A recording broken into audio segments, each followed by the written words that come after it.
Internet में problem हो गया था तो इस वजह से बीच में कट गया। लेकिन मैं कह रहा था कि ये अपराधी जो है आदतन अपराधी है और इसको पूरी तरीके से सरकार जो है संरक्षण दे रही है। और मुझे रोकने का मतलब ये है कि ये साबित हो गया, सरकार एक्सपोज हो गई कि सरकार जो है वो पूरी तरीके से अपराध की जननी है। बिहार में पूरी तरीके से अपराध का बोलबाला है। और अभी हम विधायक के साथ साथ नेता विरोधी दल हैं, संवैधानिक पद हैं। अगर पुलिस हमको रोक रही है, एक तरह से होम अरेस्ट करके रखा है। और होम अरेस्ट क्यों किया गया है मुझे नहीं पता। ऐसा कोई कागज भी नहीं दिखा रहे हैं, कोई ऑर्डर भी नहीं दिखा रहे हैं जिससे हमको होम अरेस्ट किया जा सके। हम नेता विरोधी दल हैं, हम अपने विधायकों के साथ हमने बोला अधिकारियों को कि हम जाना चाहते हैं, विधानसभा जाना चाहते हैं और विधानसभा जाकर के विधानसभा स्पीकर से मिलना है। विधानसभा स्पीकर से मिलने की अनुमति क्यों दी जाए? ये तो हमारा अधिकार है। और जनता ने जिस उम्मीदों के साथ चुना है, हम लोगों की जिम्मेदारी बनती है, अगर जनता परेशान है, बदहाल है, लाचार है, बेबस है, तो हम जो है पीड़ित है तो उसकी आवाज़ उठाएं और उसको न्याय दिलाएं। हमको विधानसभा भी नहीं जाने दिया जा रहा है। और हमने स्पीकर से फ़ोन किया है, आप हमारे संरक्षक, आप हमको बुलाइए और जो स्थिति है उसको देखते हुए विशेष सत्र की हम मांग करेंगे। चाहे प्रवासी मजदूरों की बदहाली हो, से जो मृत्यु हो, सरकार की जो लापरवाही रही, या बिहार में जिस प्रकार से अपराधियों का बोलबाला है, उसलिए हम चाहते हैं कि बिहार विधानसभा, क्योंकि अब तो ऑफिसेज चालू हो गए, प्राइवेट ऑफिस भी चालू हो गया और कहीं लॉकडाउन ही नहीं है, कोई सोशल डिस्टेंसिंग का पालन नहीं। आप लोग सब लोग जानते हैं, देख सकते हैं कि सरकार ने तो छोड़ दिया। जो स्टेशन की हाल हो या बस स्टैंड की बात हो, जिनको पहुंचाना था जिला में, गांव में, उनको बीच रास्ते छोड़ देती है। तब सोशल डिस्टेंसिंग कहा जाता है। क्वारंटाइन सेंटर की बदहाली आपने देखी होगी कि क्या है। तो मेरे साथ अभी जगदानंद सिंह जी हैं यहाँ पर गाड़ी में। जगदा बाबू, आप ये बताइए कि हम लोगों को क्यों रोक दिया गया? आपको इसलिए रोक दिया गया है कि लॉकडाउन को मानने वालों को गोली मारी जाए। जिस शासन और प्रशासन के कानून मानने वाले परिवार को गोली मार दिया गया, आप चाहते हैं उसे सहानुभूति प्रकट करना। और ये शासन अपराधियों के साथ सहानुभूति रखता है। 1 सेकंड का मामला, एक थानेदार को केवल छूट हुई होती कि वह गिरफ्तार कर ले मुख्य मुजरिम पप्पू पांडे, अमरेंद्र पांडे जिनका नाम है, आप अपने आप रुक जाते, क्योंकि आपकी यात्रा सशर्त थी। ये नहीं था कि अब लॉकडाउन तोड़ेंगे, फैल जा। बल्कि आप ये चाहते थे कि लॉकडाउन में रहने वालों को भरोसा देना कि आपके साथ जब भी जुल्म होगा मैं आप लोगों के साथ खड़ा रहूंगा, भले प्रशासन आपकी रक्षा न करे। क्योंकि आप केवल इसी लड़ाई को नहीं लड़े, भूख से पीड़ित लोगों की लड़ाई लड़े। कैसे हमारे सभी बिहारी भाई बिहार वापस आए, आप इसकी लड़ाई लड़े। जो बिहार से बाहर हमारे बिहारी भाई थे, भूख से परेशान थे, आपने उनकी भी लड़ाई लड़ी। आप जो इस पूरी दौर में लड़ाई लड़े हैं, यह एक सहानुभूति व्यक्त करने का एक यह भी अवसर था। शासन सहानुभूति उस परिवार से भी प्रकट नहीं करने दिया जिस परिवार को लॉकडाउन में है जवाब श्री नीतीश कुमार के पास। इसका आदरणीय नेता प्रतिपक्ष, आप एक मानवीय कारण से अपनी यात्रा करना चाहते थे और ये अमानवीय लोग 70 वर्ष के बूढ़े बूढ़ी को, नौजवान बेटे को, एक नौजवान बेटा जो मार दिया गया होता, किसी तरह बच गया, जिससे आपने भेंट की। आप भरोसा आप दिए हैं कि बिहार के लोगों, चाहे जिस परेशानी में होगे मैं आपके साथ रहूंगा। इस भरोसे को नहीं पैदा होना देना चाहते नीतीश कुमार। ये भरोसा बिहार की 13 करोड़ जनता को अपने कार्यों से हमने दिया है और ये भरोसा नहीं आगे बढ़ने देना चाहते हैं। आज की यात्रा रोकी गई है। भरोसा देने की जो आपकी यात्रा थी, जो 2 महीने प्रशासन को भी आपने सहयोग किया है, बिहार वासियों को भी आपने सहयोग किया है। उनकी मौत हुई है तब आपने उनके परिवार का आंसू पोंछा है। आप इस यात्रा का भी एक ही मकसद था, भरोसा देना 13 करोड़ जनता को, इस परिवार से मिलकर कि जो भी कष्ट में पड़ेगा आप उनके साथ खड़े रहिएगा। अफसोस बिहार की सरकार भरोसा स्वयं पैदा नहीं कर पा रही है और निराश लोगों को आशा पैदा हो सके आपकी यात्रा से, उस यात्रा में भी इन्होंने रोका है। अब ये कठिन समय में एक ही चीज जो आपने निर्णय किया है कि जन प्रतिनिधियों की सभा, बिहार की विधानसभा आप बुलाने का जो विशेष सत्र की मांग कर रहे हैं, मैं समझता हूं कि इस संवैधानिक संकट में उभरने का एक ही रास्ता है कि 13 करोड़ के लोग प्रतिनिधि जुटे और बिहार की जनता के लिए क्या रास्ता हो सके इस संकट की घड़ी में, और उस पर विचार और विमर्श हो सके। आप सचमुच बधाई के पात्र हैं। बिहार की जनता आपको बधाई दे रही है। पूरा राष्ट्रीय जनता दल आपके साथ खड़ा है। अभी बहुत सारे हमारे साथ यूज़र हैं जुड़े हुए हैं। अगर किसी का कोई सवाल है तो हम चाहेंगे कि वो पूछ सकते हैं और हम लोग कोशिश करेंगे हम दोनों मिलकर के उस सवाल का जवाब देने का। और अभी हम लोग इंतज़ार कर रहे हैं कि हम लोगों को जल्द से जल्द जो है अनुमति मिले, ताकि देखिए आश्चर्य की बात है कि नेता विरोधी दल को अनुमति चाहिए विधानसभा जाने की। तो हमको लगता है कि ऐसा पहली बार ऐसा हो रहा है कि किसी नेता विरोधी दल और उसके साथ सभी विधायक और कमेटी के चेयरमैन को अनुमति के लिए जो है रोका जा रहा है। आपका लंबा एक्सपीरियंस रहा है विधानसभा में, आपने देखा है। मैंने तो कभी सोचा भी नहीं था कि आपका नेता प्रतिपक्ष का कार्यालय वहाँ विधानसभा को खोला गया है। विधानसभा केवल सत्र नहीं चल रहा है, लेकिन उसके कार्यालय व्यवस्था चल रही है। नेता प्रतिपक्ष का भी कार्यालय है। आप अपने कार्यालय में नहीं जा सकते। कहाँ लॉकडाउन में ये रोक है कि आप अपने कार्यालय नहीं जा सकते? ये अनर्थ इस लोकतंत्र में पहली बार मैं देख रहा हूँ अपने 40-45 साल के संसदीय जीवन में कि नेता प्रतिपक्ष को अपने कार्यालय में, विधानसभा परिसर में स्पीकर के पास जाने से रोका जा रहा है। और मैं समझ रहा हूँ यह बहुत कटु अनुभव है हमारे जैसे लोगों को, और बिहार के लोगों को सावधान होना होगा। नेता प्रतिपक्ष अपने कार्यालय और विधानसभा के परिसर में नहीं जा सकता तो कल हो सकता है कि इस लोकतंत्र की सबसे बड़े मंदिर बिहार की विधानसभा, राज्यों की विधानसभा और भारत की लोकसभा, यहाँ जाने से सभी विपक्ष को यदि रोक दिया गया तो ये लोकतंत्र कहाँ बचेगा, भारत का संविधान कहाँ बचेगा।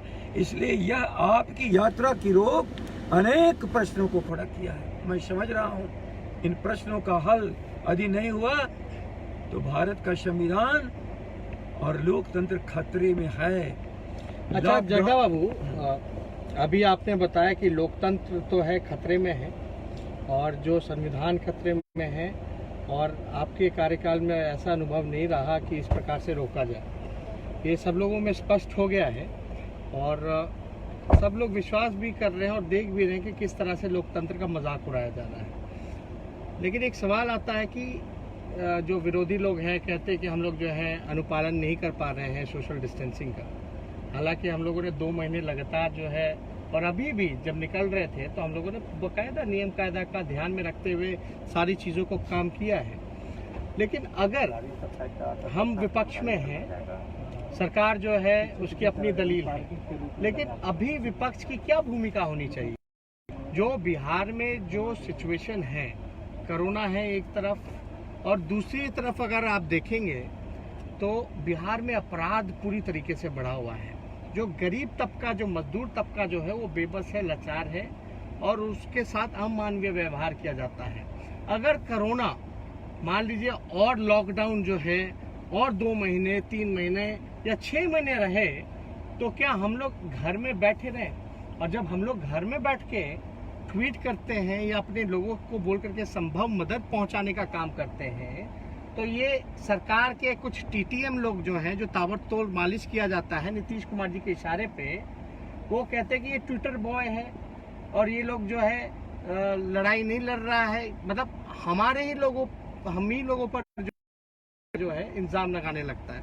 तो हम ये जानना चाहेंगे और दर्शक भी जानना चाहेंगे कि विपक्ष की इस दौर में क्या भूमिका होनी चाहिए। अगर लॉकडाउन अगर कंटिन्यू रहा तो हम लोगों को क्या करना चाहिए?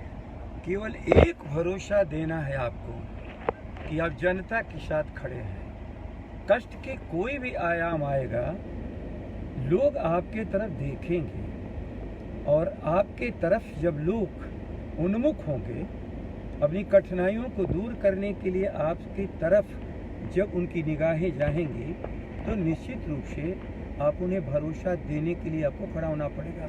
शायद भूल न हुई हो, बिहार की जनता को तो याद रखें, आपने तो लॉकडाउन से पहले ही अपने पूरे बिहार की जनता को बचाने के लिए इस परेशानी से बिहार ने जो प्रतिबंध किया, कोई भी सामाजिक कोई राजनीतिक कार्य नहीं कर पाएंगे, आपने बिना लॉकडाउन के ही उस प्रतिबंध को स्वीकार कर लिया था और प्रशिक्षण शिविर को आपने स्थगित कर दिया था, आपने अपने दौरे को स्थगित कर दिया था।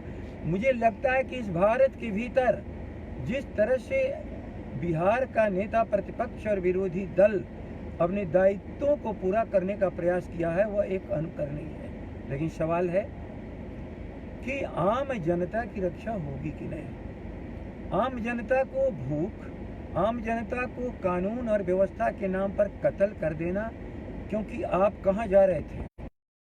लॉकडाउन में जो परिवार अपने घर में अपने को सुरक्षित समझ रहा था, वहां जा करके अपराधियों ने मारा। और क्यों सुरक्षित समझ रहा था वो परिवार?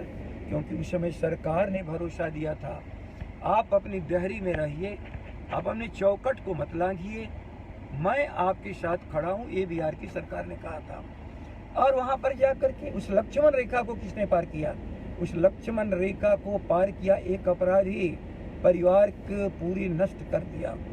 लक्ष्मण रेखा जिसने पार किया, उसकी तरफ निगाह नहीं जा रही है। शायद भारत के इतिहास में पहली मर्तबा हो रहा है कि मुस्तैदी से सरकार खड़ी है अपराधियों के साथ। एक थानेदार उसको पकड़ लिया होता, आपकी यात्रा स्थगित हो गई होती। एक थानेदार नहीं पकड़ा, वहां पर हजारों की संख्या में पूरी पुलिस फोर्स को लगा दिया गया।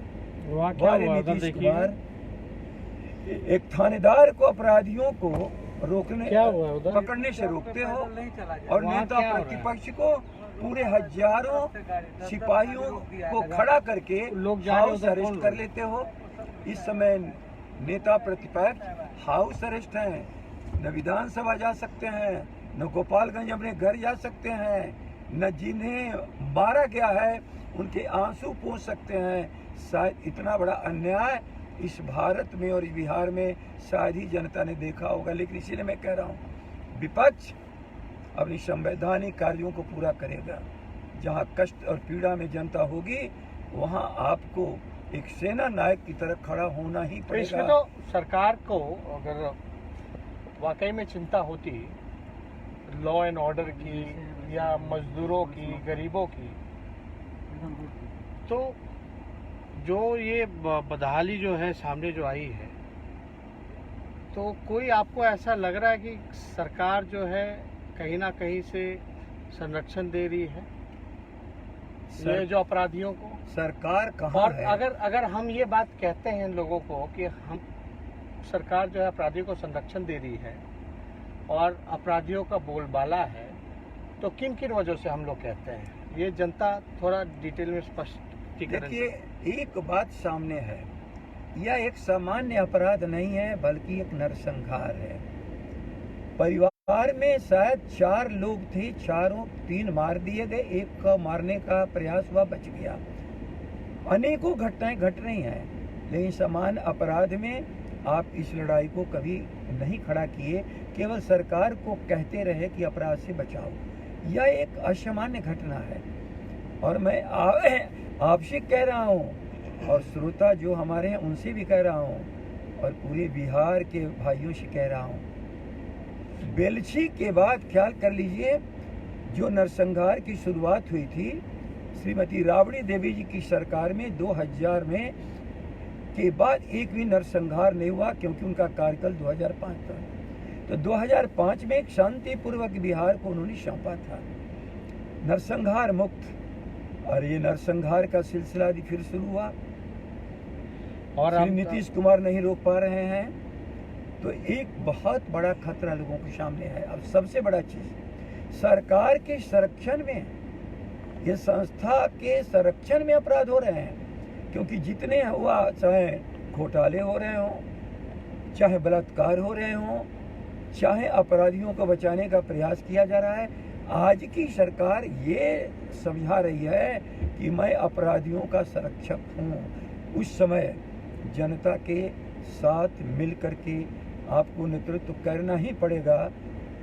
मैं ये तो नहीं कह सकता हूँ आपकी उम्र के हिसाब से, लेकिन जयप्रकाश जी कब निकले थे सड़क पर उन्होंने तब निकलने का काम किया जब समझ गए कि इस देश में लोकतंत्र खतरे में है और बिहार में सरकार नाम की कोई चीज नहीं है।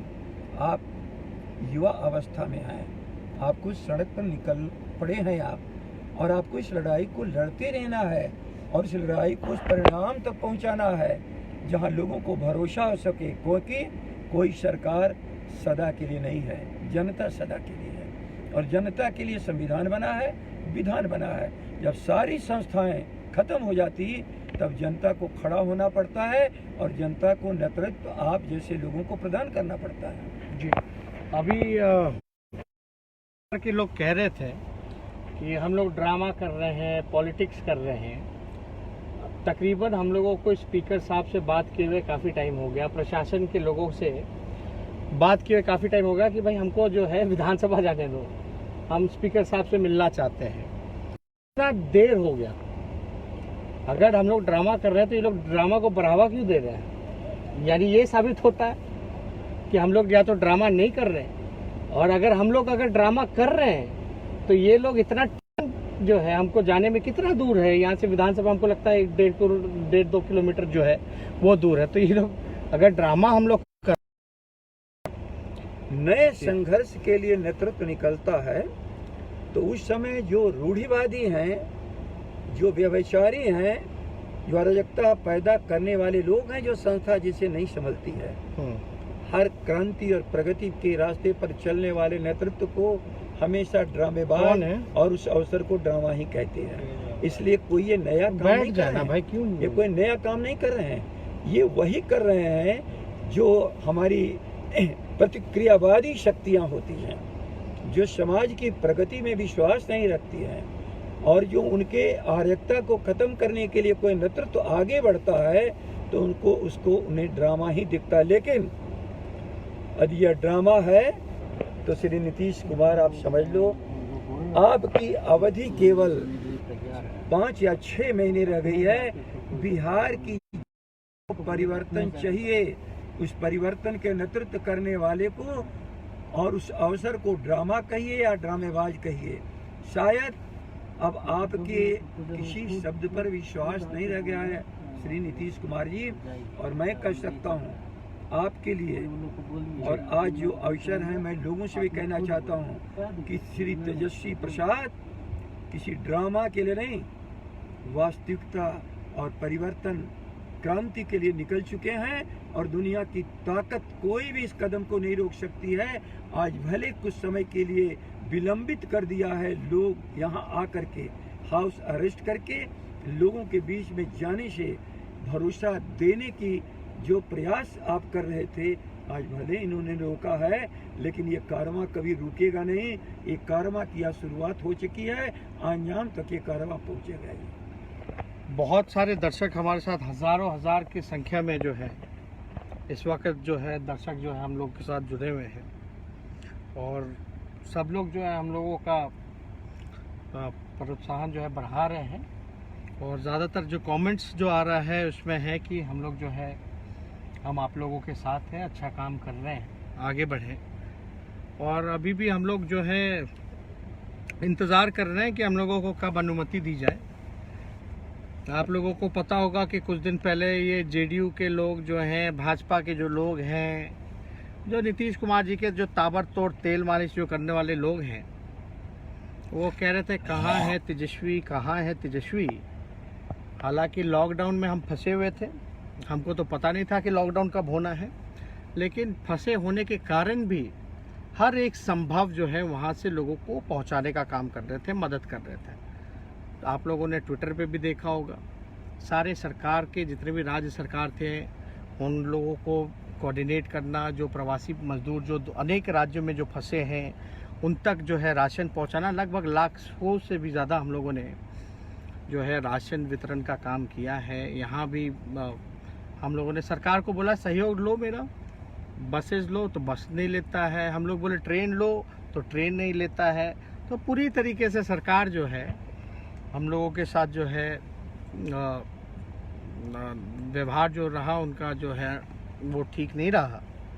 हालांकि हम लोग चाहते हैं कि इस दौर में जो है पक्ष हो विपक्ष हो, कोरोना काल में सब मिल करके जनता के प्रति काम करें, उनको सेवा करें, लेकिन ये सरकार ना काम कर रही है ना काम करने देती है। हम करना चाहते हैं, हम अनुमति मांगते हैं कि हमको भूखे को रोटी देने दो, तो सरकार को भी हम बोलते कि तुम दे दो, अगर हमको नहीं देने देते तो। ना खाना खिला रही है ना खिलवाने देती है। हम बोलते लोगों जो फंसे हुए उनको पहुंचवा देते हैं हम, वो कहते कि ना पहुंचाएंगे ना पहुंचवाने देंगे, ना खिलाने देंगे ना खिलाएंगे। तो ये जो रवैया जो है, हम बोलते कि हमको रक्षा करने दो लोगों का जान मान का, तो कहते ना हम रक्षा करने देंगे ना रक्षा करवाने देंगे। इस तरह का जो व्यवहार है इसको देखते हुए हम लोग जो है मजबूरी क्या कहिएगा, हम लोगों की जिम्मेदारी बनती है कि आप लोगों के प्रति जो आप लोगों का जो विश्वास है हम लोगों के प्रति, उस पर खड़ा उतरें और जन सुरक्षा और जन अधिकार के मामले में आप लोगों के साथ जो है आप लोगों की साथ खड़ा होकर के आप लोगों की सेवा करें। तो फिर जैसा अपडेट होगा हम आप लोगों के लाइव करें।